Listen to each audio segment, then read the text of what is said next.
Thank you all once again for joining us this beautiful afternoon or evening, depending on where you're at. My name is Beto Vasquez, and I want to thank you for joining us for day 2 of the Scholarship and Research Application Preparation Workshop Series. I know that's a really long name, but it's well worthwhile, right? I think it's so important that we capture everything that we're trying to do in these individual workshops. Today, we're going to be focusing on the virtual resource fair. So yesterday, if you joined us, we talked about, becoming aware of scholarships, becoming aware of research opportunities, and the value of them and how to prepare yourself for them. Today, we're going to take it to another level. Today, we're going to introduce you to actual folks and programs that are going to tell you a little bit more about what they do and who they are and what they're looking for and how you can apply to those programs. So after today, we're gonna hear from a series of folks from those programs. You'll have an opportunity afterward to meet with them in breakout sessions. So we hope that you updated your Zoom. If in the event that you didn't, we'll go ahead and just put you in those rooms with those folks or programs that you want to learn more about. So again, thank you very much. We're really excited to be partaking in this. Today, our guests are going to be a combination of different folks from research programs and scholarships, as I mentioned earlier. And we have with us folks from UCSD STARS, from NIWC Pacific in the Department of Defense, NNCI, which is the National Nanotechnology Coordinated Infrastructure, from Harvard University, from the San Diego Foundation, the Scripps Research Institute with campuses here in San Diego and in Florida, UC San Diego Roots, UC San Diego Academic Enrichment Programs, San Diego Nanotechnology Infrastructure, the University of San Diego, and Scripps Institution of Oceanography. So once again, as we talked about yesterday, I just kind of want to revisit, the benefits of participating in research, right? And so real quick, get paid, right? You get paid to go out there and learn something new. Usually these stipends, as you're going to learn today, are anywhere between $3,000 to $6,000. You get the opportunity to get paid to travel somewhere, right? Some of these programs might be far away from you. As you'll hear today, many sites are going to cover your travel to be able to go to their site. You'll be able to make connections with professionals and other students while you acquire work experience and build skills. You get to also learn or figure out what you're interested in, right? I think there's no better way than to kind of testing out those waters and realizing, I don't like this kind of research. I prefer this kind of research. Or maybe, hey, I don't like this type of research at all. You learn to conduct scientific inquiry and communicate your science. You're able to develop yourself professionally, academically, and professionally, as I mentioned already, and definitely bolster your chances for other opportunities. So as you acquire this different experiences in research and beef up your work experience and network with professionals, you'll be a great candidate for other opportunities that might arise later on. So, but I don't want to bore you with any more of the details or just hearing from me. I really want to dive in and just get to our presenters and give them the opportunity to tell you more about their program. So without further ado, we're going to go ahead and jump right in. And I'd like to invite our friends from STARS to come up. Dr. Angeline Villanueva-Yang, welcome. Hi, thank you everyone. I'm so glad to connect with you. I'm going to talk a little bit about the Summer Training Academy for Research Success, STARS. My name is Angeline Villanueva-Yang and I work at Graduate Division. Next slide, please. So we want you to all start thinking about graduate school. And the best way to do that is to participate in a graduate school prep program. So STARS is 8 weeks long. Our students are going to be moving in on Sunday, June 20th, 2021, and then they'll be moving out after 8 weeks, August 13th, 2021. Next slide, please. So the program is free. Our application is free. If you're coming from outside of California, we'll be paying for your round-trip transportation. Students are coming from all over the United States. You'll have an opportunity to live in our dorms, and then you'll also receive a stipend of $4,000. Next slide, please. And our application materials. So we are going to apply online on our website. And you're going to have 3 faculty mentors that you're going to tell us why you want to work with them. You're going to indicate that in the application. So you want to look at our applications, see who the different mentors are, think about the research that you're interested in doing, and then tell us why you're interested in working with them. You're going to include a personal statement, a resume, and then your college transcripts. And then some of the criteria of the things that we're looking for, you'll also find on our website. And then you're going to ask 2 folks to write a letter of reference for you and then have them send it to our stars at ucsc.edu. So STARS, our application opens up, it's already open. The deadline is January 27th, and then our website is grad.ucsc.edu/stars. And so we do hope that you'll apply. It's an 8-week-long program where you're going to get to live on campus. You're going to do research during the daytime. You're going to get mentorship and then get to start on your application process. So we hope you'll apply. Thank you so much, everyone. Sorry about that, Angeline. In full disclosure, I modified the slides. I changed them around some, so I do apologize. I threw you a curveball, but thank you for bearing with us, everybody. The next, and thank you, Angeline. The next individual that I'd like to invite up is Yolanda Tanner to tell us more about NIWIC Pacific, please, and opportunities with the DoD. All right, can you give me a quick mic check? Yes, you're good. All righty, so my name is Yolanda Tanner. I'm the STEM director at the Naval Information Warfare Center that is in Point Loma in San Diego. And then I have a deputy to Kali, and those are our email addresses. That is current. If you have any questions for me, then I did not answer. So I'm gonna go over a few opportunities from high school all the way to PhD level. So the first one is our Naval STEM opportunity for students. The Naval Science Awards program, that's for high schoolers, so that high schoolers can work on projects for science and engineering fairs. A great part of those projects is getting some feedback from professionals who are in STEM, who have gone down that path, so that students can get feedback while they're working on problems that are based on a real world scenario. One of our signature programs is the next program, which is CAP. CAP is for high schoolers.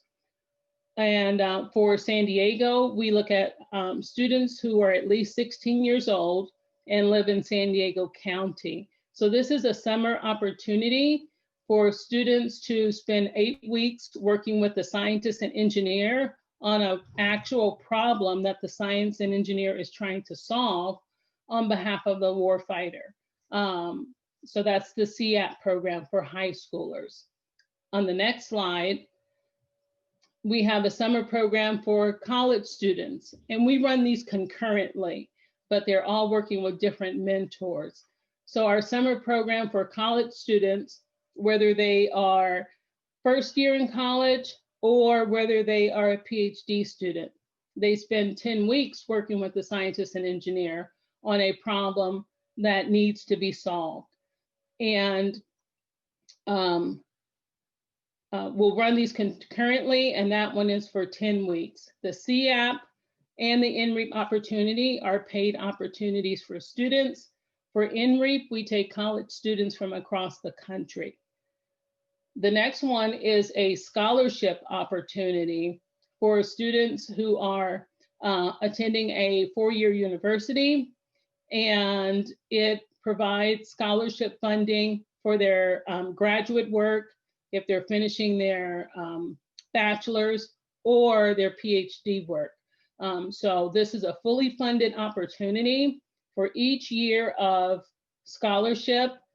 There's 1 year that the student works at a government facility, at a research laboratory. Next slide. The National Defense Science and Engineering Graduate Program. This is similar to the SMART program that I just mentioned, but the difference here is there is no buyback or payback. So students who are awarded the NDSEC scholarship are going to school in STEM disciplines. However, once they graduate with their PhD, they are not obligated to work at a government facility. However, these are students who are finishing their undergraduate and getting their master's or their PhD. The next slide.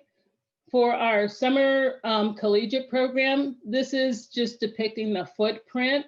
Right now, there's over 45 research laboratories, federal research laboratories, DoD research laboratories, who take students across the country.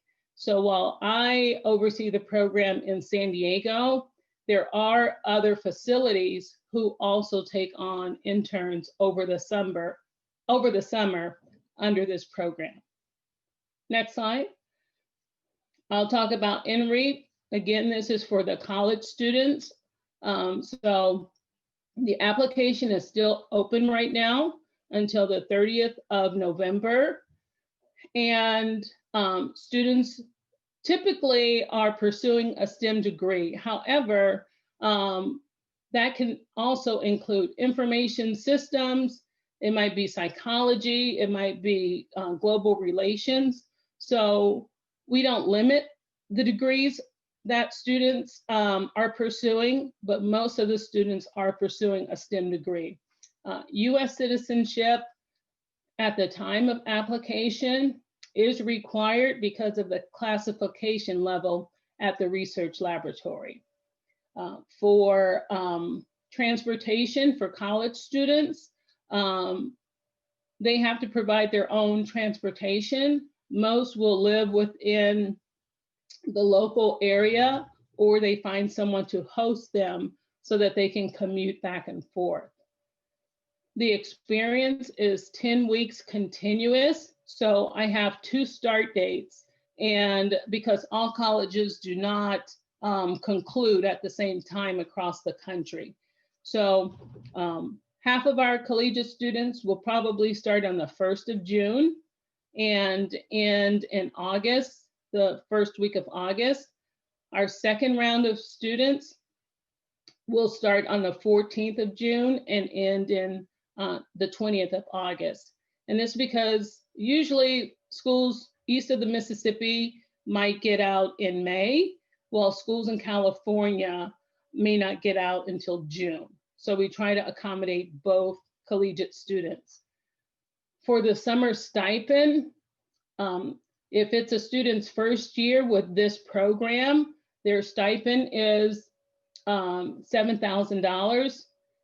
If they're a returning student into this program, their stipend is $8,500. And if it's their 3rd year in the program, usually they're a graduate student by this time, then it's $11,000.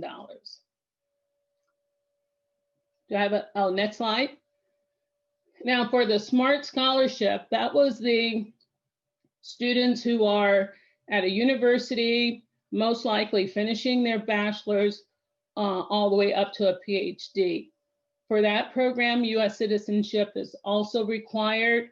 Students have to be at least 18.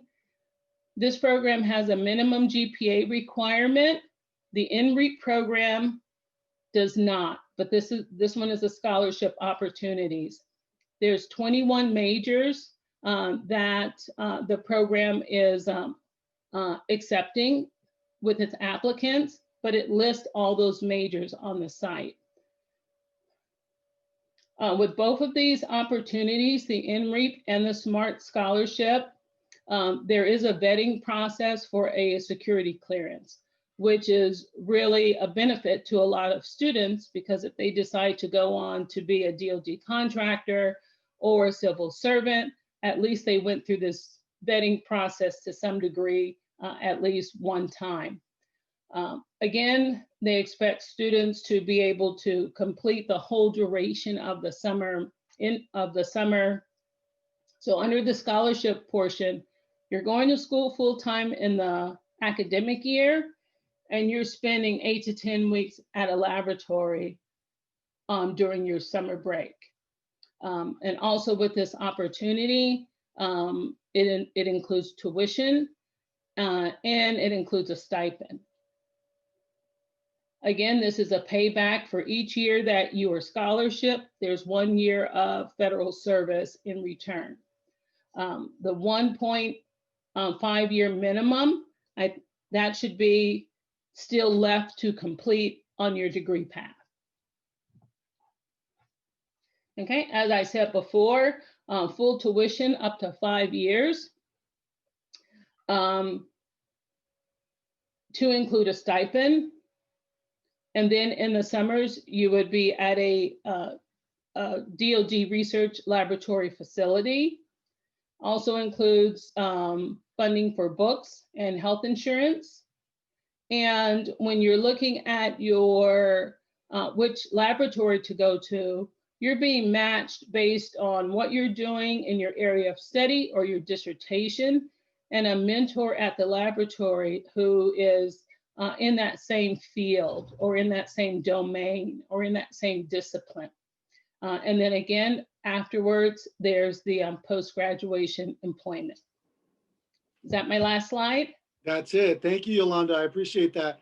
And so I had Yolanda, I asked her to share the high school opportunities as well as the graduate level opportunities, because I want you also to be able to share that information with friends and family, right? Or also think about steps ahead, you know, some of those opportunities and resources that are available. So thank you, Yolanda, for sharing that. Next up, I'd like to invite Leslie O'Neill from Georgia Tech, representing NNCI, to join us. Hi, my name is Leslie O'Neill, and I'm at Georgia Tech, and I'm the Education and Outreach Manager for a program. So we want to ask, why do you want to do an REU? And a lot of students like to engage in this program because they like to become acquainted with scientific research and figure out if they want to go to grad school. Next. So what is nanotechnology? Our program focuses on nanotechnology, and nanotechnology is the science and engineering of small things, the science of the very small, and it covers a whole bunch of different areas. It's interdisciplinary. I can't talk today, sorry guys. So it goes ahead and it covers the majors of physics, chemistry, biology, engineering, biochemistry, biophysics, earth and environmental science, and material sciences. And there's probably a few that we've also left out. Next. So our REU program is 10 weeks long, starting in the summer. And right now we are still deciding how we're going to move ahead this summer. So it's still in discussion, but usually it's 10 weeks, and you get a project focused on nanotechnology with training and support.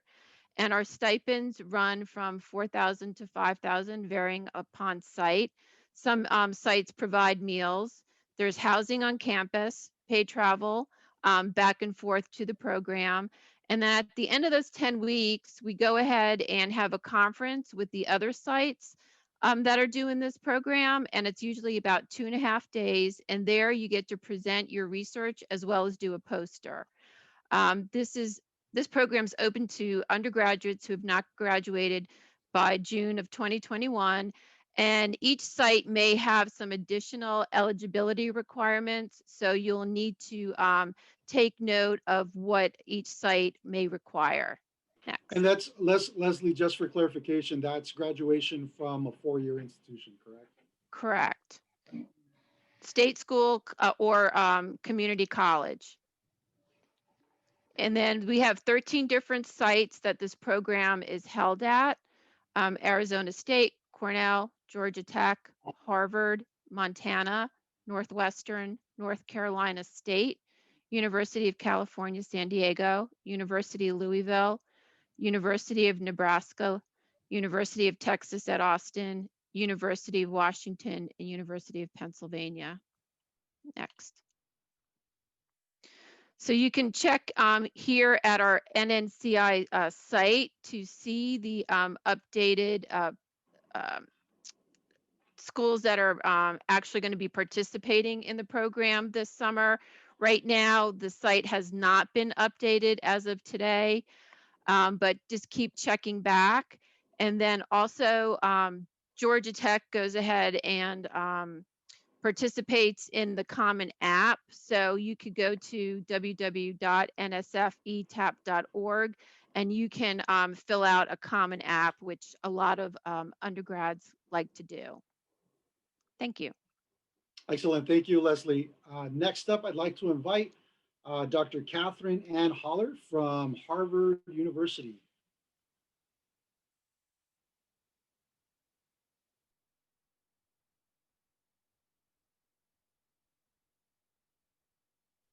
Catherine, you're muted. You're muted.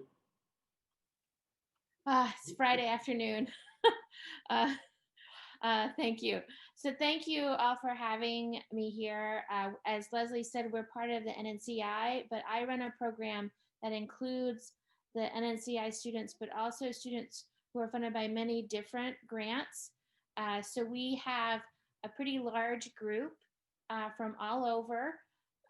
Here's a end of the summer photo of our students being pretty silly. Next slide. So because of all that funding, we have a lot of different kinds of research going on in our REU.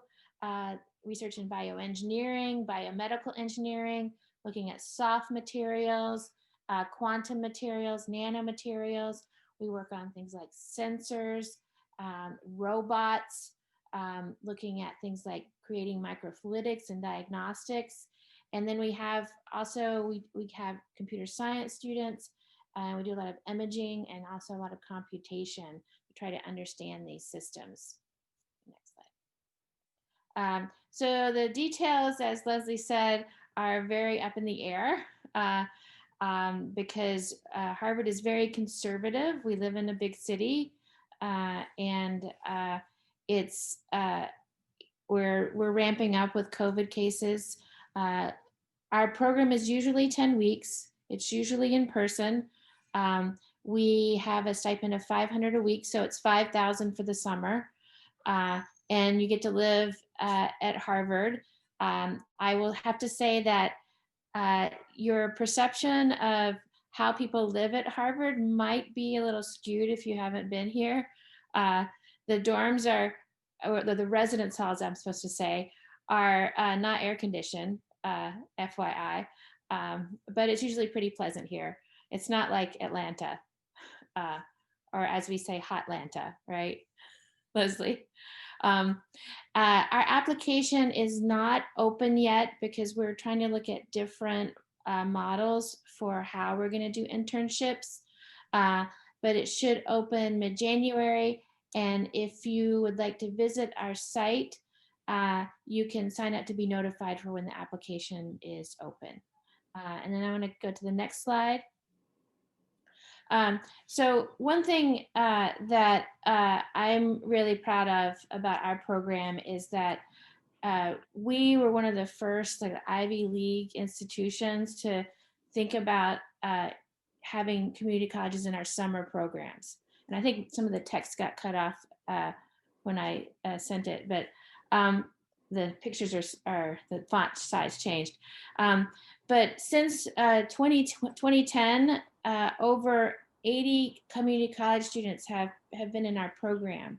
And that's about 6 to 12 per year since 2010. Our first community college was this picture in the middle. The guy on the right, Ed, was from a local community college, and he joined in our program in 2006 or 2008, I think. He subsequently went on to complete his undergraduate degree, and he now works full-time in our Center for Nanoscale Systems. And here he is mentoring another community college student. So you know, this has been a really, and he bought his first house about 5 years ago. He was a machinist and a motorcycle mechanic before he started his internship. Another story I'd like to share, and I'm going to put the link. One of the students that we accepted in, I think, 2010 or 2011 from a local community college. She went on to Mount Holyoke College, finished her degree, went on to get her PhD at UC Santa Barbara over in your neighborhood. And you can see, you can read this article in the LA Times. her PhD research was on the front page. So I just want to say to all of you students who, you know, may be single parents, you may be veterans, you may be taking community college classes to re-enter the workforce or change careers. Here's a list of all the community colleges we've had participate in our program, or not all of them, some of them. But it's like, you know, one day Veronica, who's in this article, she said, one day I was working at Dunkin' Donuts, and then the next week I was in a lab at Harvard doing research, and it did so much for my confidence. So my message to you is, you know, dream big, because, and you know, knock on the door, do the application, because if you don't knock on the door, it won't open. I think that's my last slide there. Excellent.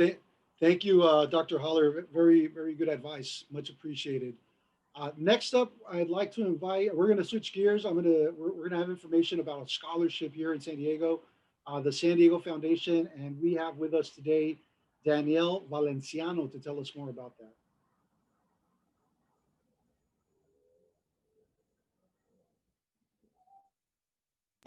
Can you hear me now? Of course. I swore I wasn't going to do that. It's really heartening to hear all of these wonderful programs that are available to so many different students locally. And as I'm scrolling through and looking at everyone who's writing in and seeing where you're going to school and where you're majoring, I am seeing a lot of healthcare and STEM, which is awesome. Anyone social science here? Am I alone in this world? I went the other way. I took math for non-math majors, but I want to talk to you about our scholarship program. We're going to be launching really soon, in about 2 weeks, with our common scholarship application. So this is really a group of donors, about 145 different funds that are going to be offered at one time on a common application. We do this every year. We are the largest scholarship program outside of universities in San Diego County. So last season, we gave away more than 3.3 million to about 1,000 different students. We aim to surpass that this coming year because we have so many more scholarships we're offering this year. And I'm just really excited about telling you about this because if you haven't heard about it, we have scholarships for any type of post-secondary schooling. So, you know, like I said, I see a lot of healthcare and STEM. We have about 30 that are specific for STEM. We have a ton that are for healthcare, both undergraduate and graduate. We have education, music, journalism. So we have them full spectrum of availability. We have 63 that are specific for community colleges, 26 for trade vocational schools, 18 for graduate students. The far majority are for four-year universities, but like as I just said, there are truly opportunities for anyone and everyone. We are also able, unlike universities and public universities in California, we are able to hold scholarships that are specific for different ethnicities. So we have a number for Latinx, a number for Black African American. We have them for current former foster youth. We have a lot that are open to dreamers. I will say that in the past few years, our donors, and I would say especially the summer with everything that's been going on, our donors have been very, very generous in opening what this scholarship can be spent on and who it can be spent on. The idea that you have to be a US citizen is really, our donors aren't really even thinking about that anymore. Most of my new funds, it's not even a thought. So I just want to let you know that there are tons of opportunities. We open the application December 2nd at midnight, because I'm sure everyone's going to be up right at midnight starting. We'll be closing on February 3rd. So we do close at 2 p.m. So our staff are in the office to manage it. It's a hard deadline. We don't accept any exceptions. There are no exceptions after that date and hour. So the flyer here, our information, I think, Beto, I don't think our information is necessarily on here, but no, I dropped the flyer in the chat for you. Awesome. Yes. So all of the information you need is on that flyer, or you can always go to our website, sdfoundation.org, click on students, and you'll find everything that you need. Thank you, Beto. Awesome. Thank you so much, Danielle, for joining us today. Next up, we have, let's see, let's look at my list here. We have a question in the chat. Arturo Bass is asking if it's 2 p.m. Pacific Standard Time. Yes. Yes, that's correct. All right, next up, we're going to go with Dr. Rosie Albarran Zeckler from the Scripps Research Institute. Rosie, thank you for joining us today. Let me get your slides up. There you go. Thank you. Thank you for the invitation. I agree that I'm enjoying listening about other programs. And I certainly agree with all the advice that you're giving to the students. So yeah, my name is Rosie Albarran Zeckler. I'm the Education Outreach Coordinator on the Florida campus of Scripps Research. That's the picture on the left right now. And I'm gonna be telling you about our undergraduate programs, a little bit about our PhD program, and also a little bit about Scripps in general. So next slide. So I find that sometimes people don't know who we are. And so Scripps Research is one of the leaders in biomedical research in the world. We are a private nonprofit organization, and our mission is to develop the next generation of medicines and diagnostics to treat the most pressing concerns or health problems in the world, such as COVID-19. We have many of our scientists working on COVID-19 right now. We perform research on a broad range of diseases. And I always invite the students to visit our website. The profile of our faculty and their laboratory websites are open to the public. You can even find their email addresses. It's a great way to start connecting with faculty if you're thinking about applying to our internship programs or even the graduate program.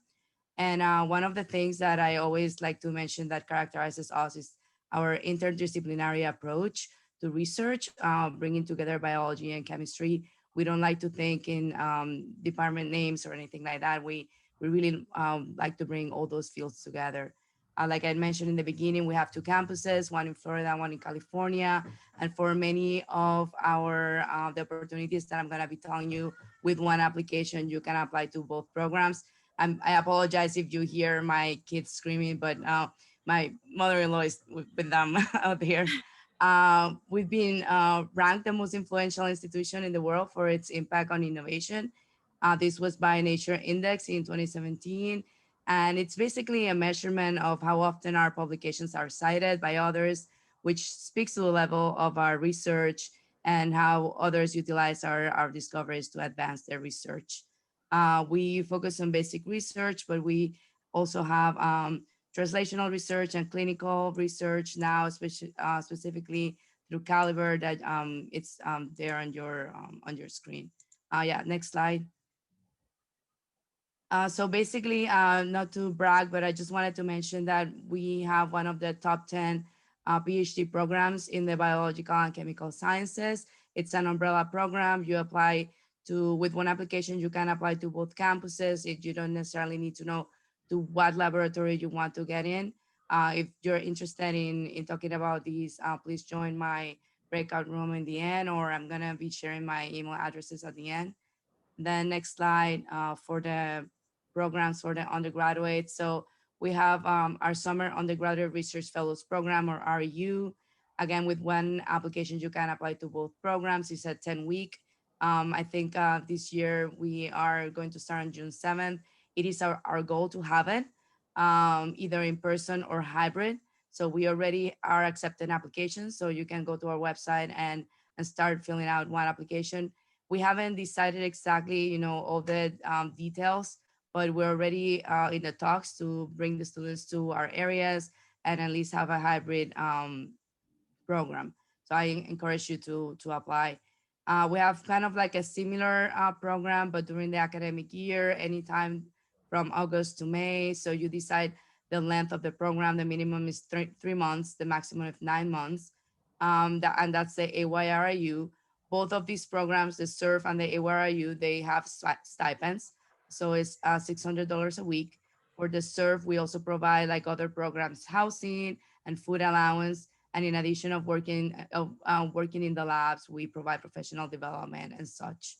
The biomedical laboratory experience for undergraduates, or BLEU, It's a part-time program. It's not full-time like the other two.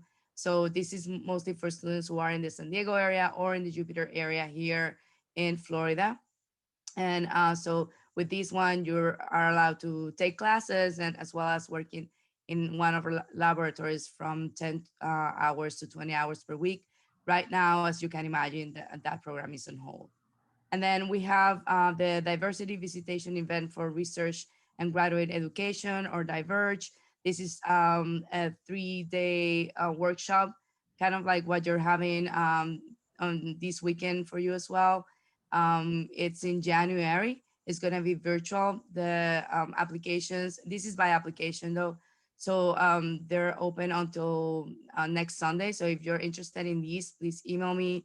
I'll give you an extension and I can tell you a little bit more about it.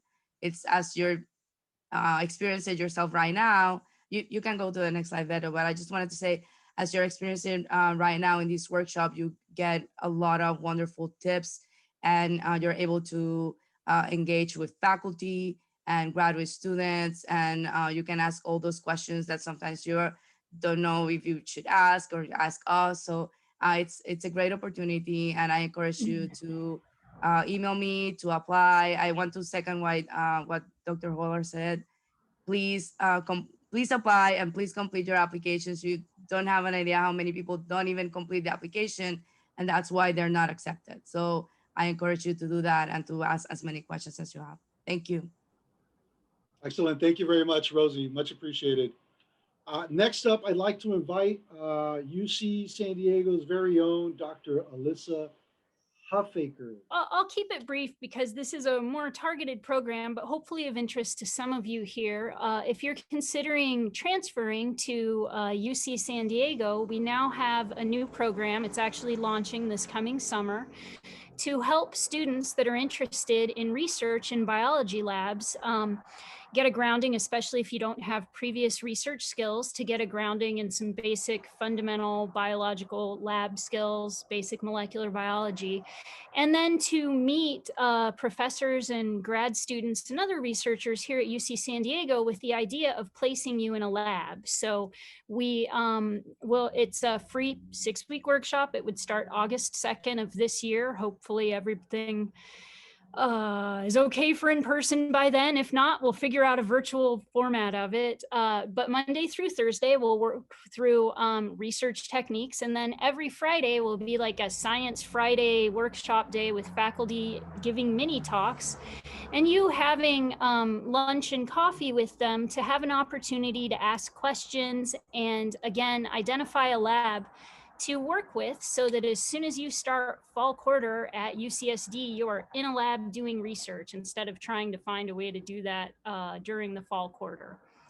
And if so far we don't have a website, that's on my list for doing in December as soon as I stop teaching. But for now, you can contact me. My email is here, ahuffaker@ucsd.edu with questions. The application will open in February and remain open through June. Thanks. Excellent. Thank you so much. No, thank you so much. That could even be one of the internships there, right? Have a student build your website for you. Yeah, exactly. If anyone knows how to do that, I'm willing to pay. There you go. Thank you so much for all that great information. Next up, I'd like to invite Dr. Kirsten King to tell us, Kirsten Kung, to tell us more about UCSD's academic enrichment programs. Dr. Kung. Hi, thank you very much. Yes, my name is Kirsten Kung. I work with the Academic Enrichment Programs Office here at UC San Diego, and it's wonderful to see so many students here and also to hear about all of these opportunities. As you can tell, there's quite a few opportunities out there, and it's fantastic that you all are actively investigating them. So I'm going to let you know about some summer research opportunities that we have. Currently, these programs are all programs that are available to current UC San Diego students. We are working on a number of different opportunities for community college students and for incoming transfer students to conduct summer research.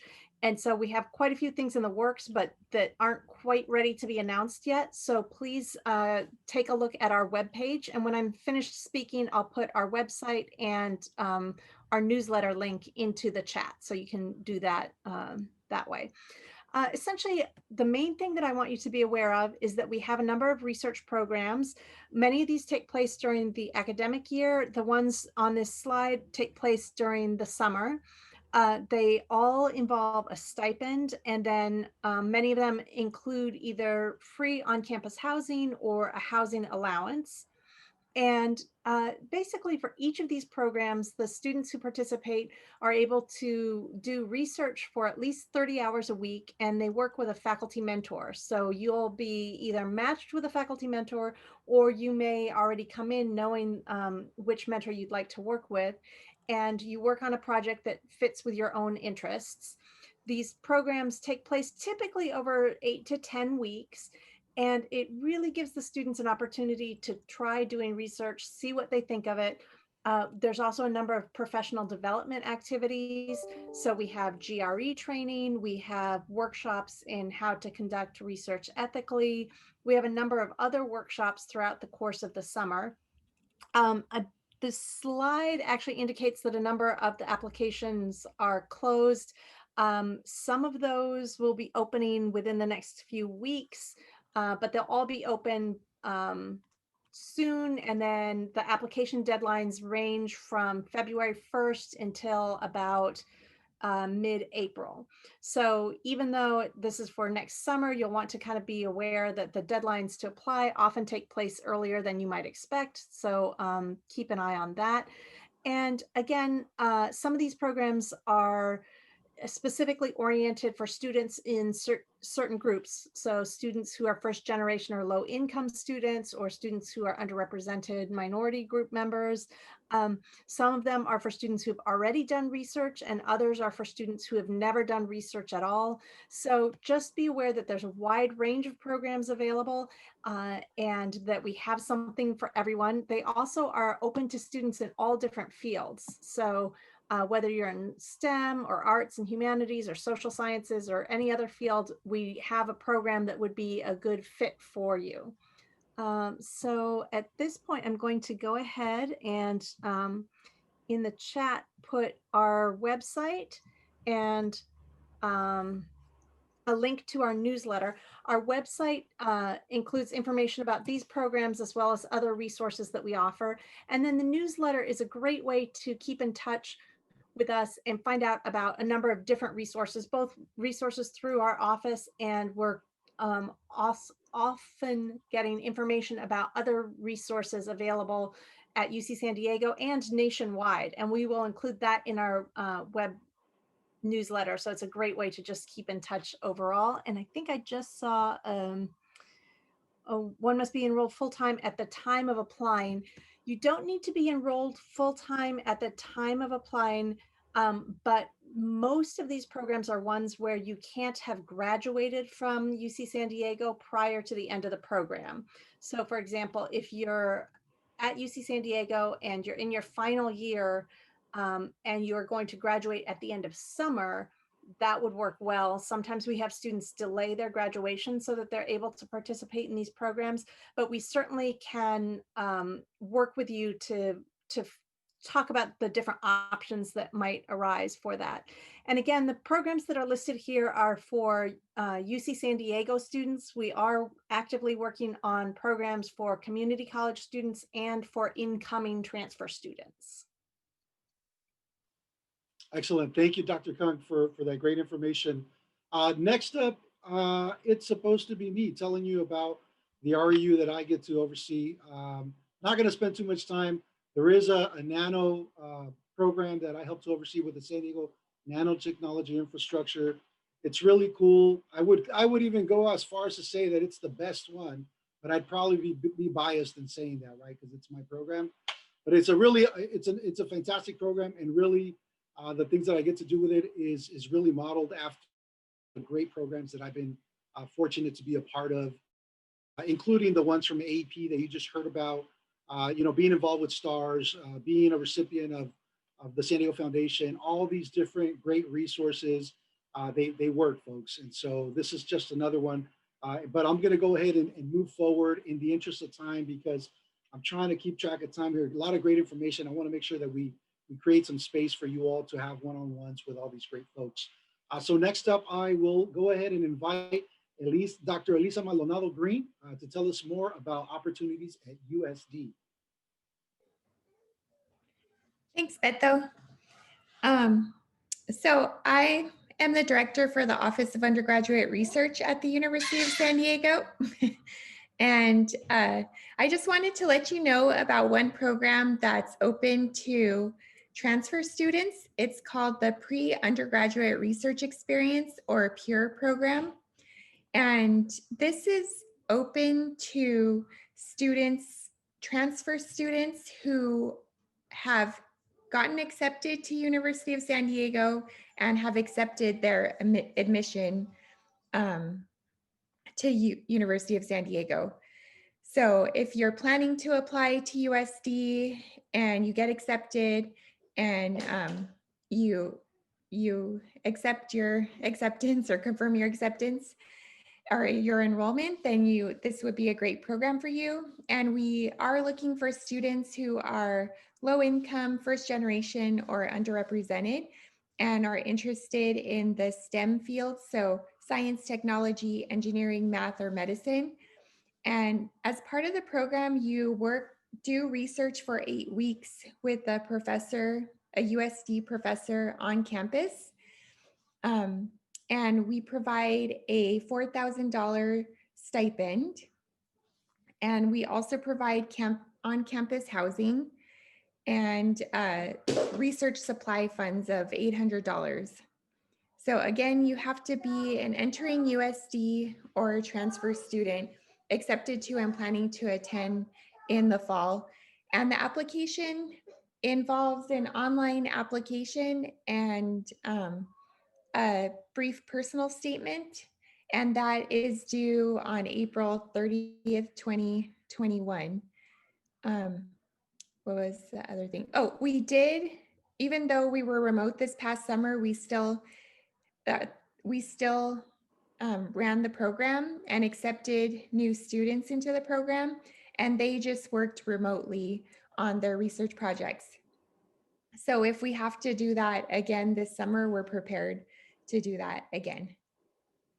But thank you. Excellent. Thank you, Dr. Maldonado Green. Next, last but not least, Dr. Cheryl Peach from SIO, the Scripps Institution of Oceanography. Welcome. Thank you so much, Beto. Thank you all for being here. This is pretty exciting for me. I work as part of Scripps Institution of Oceanography, which is not to be confused with the Scripps Research Institute, although it often is. Scripps Institution of Oceanography is part of UC San Diego. It's technically a department, and yet it's been around for 100 years. And in fact, the university came after Scripps, which is an interesting history if you'd like in the breakout session to hear about it. However, I'm here to talk about opportunities for research at Scripps. And the first thing I want to say is many people have misperceptions about what an oceanographic research institution might do. Many people think about it largely in the sense of the biological or life sciences, particularly marine life in the ocean. And I want to point out that much of the work that's done at Scripps crosses many disciplines: physics, chemistry, biology, geology, and the intersections of all of those disciplines. So for example, if you look at some of the research that goes on at Scripps, it includes climate change impacts and adaptations, our understanding of the Earth and how we become resilient to hazards presented by Earth systems like earthquakes, fires, sea level rise, human health in the oceans, everything from understanding marine natural products to looking at things in the ocean that could be threats to human health, like harmful algal blooms.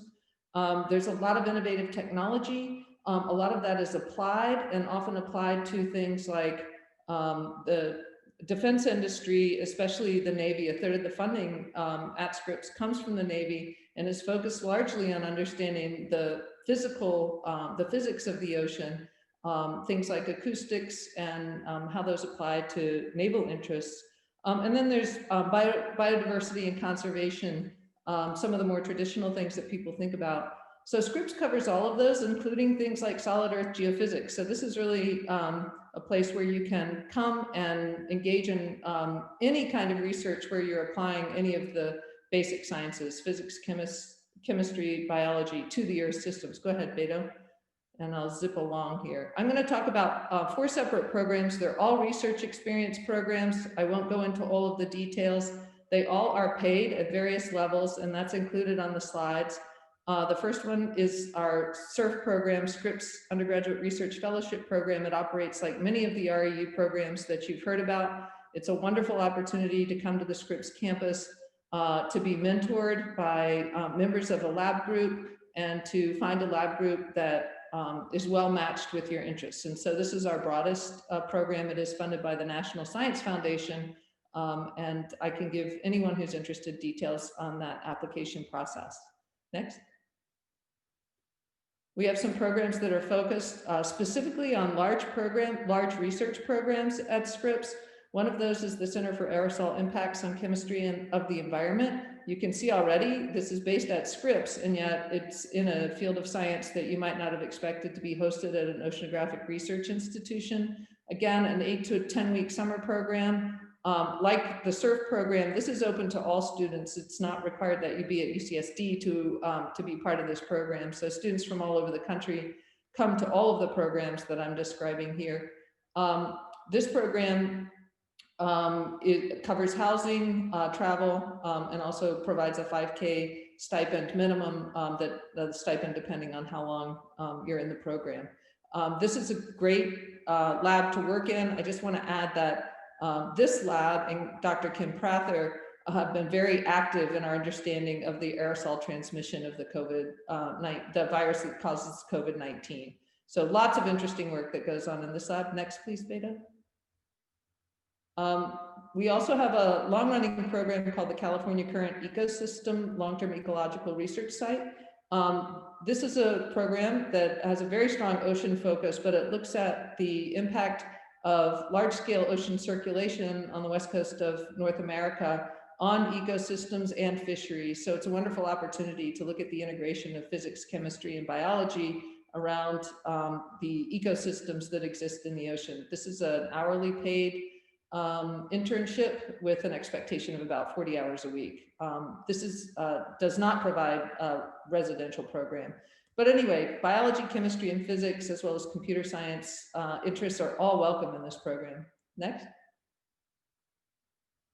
And then finally, this is the most sort of intensely quantitative and technology-based program of those, the Marine Physical Lab program. Again, a summer internship program open to all, but really best suited for people who find that they have skills in quantitative sciences, engineering, physics, chemistry, biology. Again, this is much like the previous program with an hourly wage. It does require US citizenship or permanent residence status, as do several of the other programs. But I can go into detail on that in the breakout sessions. Beto, I'm going to pop something in the chat. I did not include this in the slides, but this is the site where you can go and see information on all of these programs, as well as links to the applications for those individual programs. We did run the REU program remotely this summer, and I believe all of the others do have applications that are open and available for next summer, but I can fill you in on that. Thank you. Excellent. Thank you, Dr. Peach. And so you heard a lot of really great information about a ton of different programs. I do apologize if we went over the time that was allocated, but I do want to encourage you all to kind of stand by for our presenters. If you can hang out maybe an additional 10, 15 minutes, it would be greatly appreciated so we can actually give students the opportunity to engage with you one-on-one. Also, before we kind of let you go to those breakout sessions, I want to remind you that tomorrow, you heard for a lot of these programs that you require a personal statement. Don't forget that tomorrow you're going to have that live session with Dr. Molinar, who's going to be walking you through that personal statement. He's going to be able to connect you with folks that can help you out in crafting that personal statement that you will use not only for scholarships and research opportunities, but also perhaps for your transfer applications or your graduate school applications. So keep that in mind. I'll mention is, I know heavy emphasis on STEM, But I do want to remind you, for those of you who are out there in psychology or social sciences and such, that there are some of the programs that you heard about here today that also provide opportunities for non-STEM. So within AEP, within STARS, think about those opportunities that might be available for you if you're not in STEM. So please take advantage of that.